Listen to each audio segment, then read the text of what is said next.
आज से लगभग 5 दिन पहले i24 ने आपको एक बड़ा मामला बताया था, जिसमें हमने आपको दिखाया था कि हमारे देश के लखनऊ में जहां पर एक मां अपने 2 बच्चों के साथ रह रही थी और एक 16 साल के बेटे ने रात 2 बजे अपनी मां को 6 गोलियां मारी और 6 गोलियां मारने के बाद अपनी मां को मौत के घाट उतार दिया और मां का शव लगभग 3 दिन तक उसी घर में सड़ता रहा और वो 16 साल का बेटा, वो बेशर्म बेटा अपने दोस्तों के साथ पार्टी करता रहा, पबजी गेम खेलता रहा, एंजॉय करता रहा और अपनी बहन का पेट भरता रहा। लेकिन अब इस मामले में एक बड़ा उलटफेर सामने आया है। वो उलटफेर ये सामने आया है कि इस पूरे मामले में गोलियां चलाने वाला वो 16 साल का बेटा ही है, लेकिन उस बेटे को कमांड देने वाला एक और शख्स बताया जा रहा है जो परिवार का ही सदस्य है, यानी कि परिवार के काफी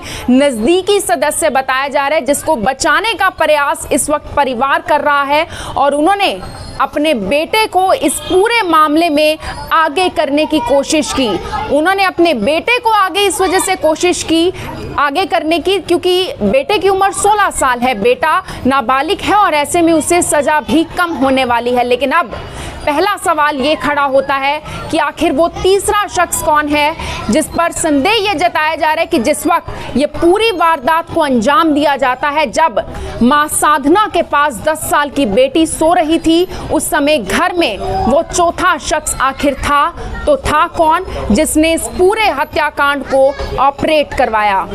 अब उस तीसरे शख्स के बारे में तो अब तक कोई जानकारी निकलकर सामने नहीं आई है, लेकिन बेटे ने CWC की काउंसलिंग में जो खुलासा किया है वो ये किया है कि पबजी गेम तो मैंने कभी खेली ही नहीं। तो पबजी गेम की बात आखिर सामने कहां से आई? दरअसल अब जो बात निकलकर सामने आ रही है, एक परिवार के सदस्य ने ही ये पूरी बात बताई है कि हमारे सामने पुलिस ने 2 ऑप्शन रखे थे। पहला ऑप्शन ये था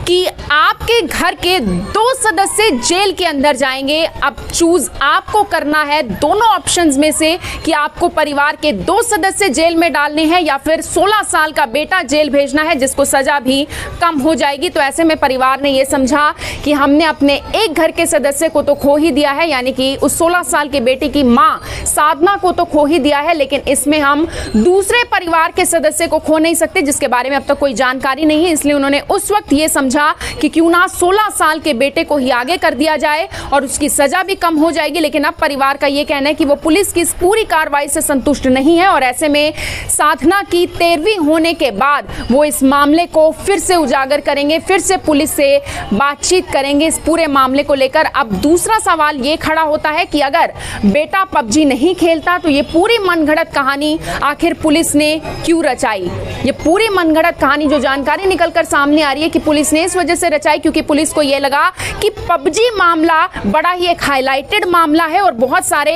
हत्याकांड से जोड़कर उसे देखा जाता है। तो ऐसे में क्यों ना पबजी मामले को ही बड़ा कर दिया जाए। तीसरी बात जो निकलकर सामने आई, जो मैंने आपको पहले भी बताई थी कि बाप ने 7 तारीख को, जो 16 साल के बेटे के पिता हैं नवीन कुमार, जब उनकी अपने बेटे से बात होती है तो बेटा कहता है कि पापा मुझे ऐसा लगता है कि घर की छत से कोई नीचे आया और उसने माँ को मार डाला। तो पिता कहता है कि हरामखोर तूने ही अपनी माँ को मार डाला। लेकिन अब जो जानकारी मिल रही है कि वो पूरी बात 49 सेकंड होती है, लगभग 50 सेकंड के आसपास वो बात होती है, जिसके बाद पिता वीडियो कॉल करता है अपने बेटे को, जो कि आधे घंटे की वीडियो कॉल होती है, जिसमें बेटा वो दरवाजा खोलता है जिसमें उसकी माँ का शव पड़ा हुआ था, सड़ी हुई हालत में उसकी माँ का शव था। वहां से वो पिस्टल भी निकालता है जिससे उसने अपनी माँ को मारा था। वो पिस्टल बाहर निकालकर उसी वीडियो कॉल में अपने पिता को दिखाता है और बाहर डाइनिंग टेबल पर रख देता है। यह आधे घंटे की वीडियो कॉल होती है जिसमें पिता अपनी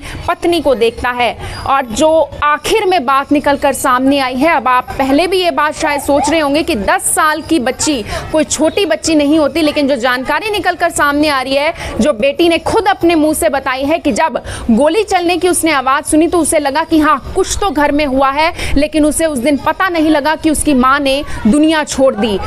उसके भाई ने उसे अलग कमरे में रखा, अलग रखा, अपनी माँ के वाले कमरे से अलग रखा, लेकिन उस बेटी को तब ये बात का एहसास हुआ कि उसकी माँ इस दुनिया में नहीं रही जब पुलिस ने शव को बाहर निकाला। उसकी बहन ने यह भी जानकारी दी, परिवार के लोगों ने यह भी जानकारी दी कि 4 जून की रात को बेटे ने रात 2 बजे अपनी माँ को मौत के घाट उतारा और 5 जून सुबह से ही उस बेटे ने कुछ नहीं खाया था। 5 को कुछ नहीं खाया, 6 जून को कुछ नहीं खाया, 7 जून को भी उसने कुछ नहीं खाया। वो सिर्फ और सिर्फ अपनी बहन का पेट भरता रहा, आस पड़ोस से खाना लाता रहा, दोस्तों के घर से खाना लाता रहा, और एक दिन जब उसे कहीं से खाना नहीं मिला तो उसने अपनी बहन के लिए मैगी बनाई, लेकिन वो अंदर से टूट चुका था और उसने खाना नहीं खाया था। इस पूरे मामले में मोटिव अब तक ये निकल कर नहीं सामने आया। जैसे कि जश हत्याकांड में भी हमने देखा था कि काफी लंबे समय तक मोटिव नहीं समझ आ रहा था कि जश को क्यों मारा गया, और ऐसे में उस साधना को यानी कि उस 16 साल के बेटे की मां को आखिर उस बेटे ने क्यों मारा, ये मोटिव निकलकर सामने नहीं आ रहा। और ऐसी भी आशंका जताई जा रही है कि परिवार वाले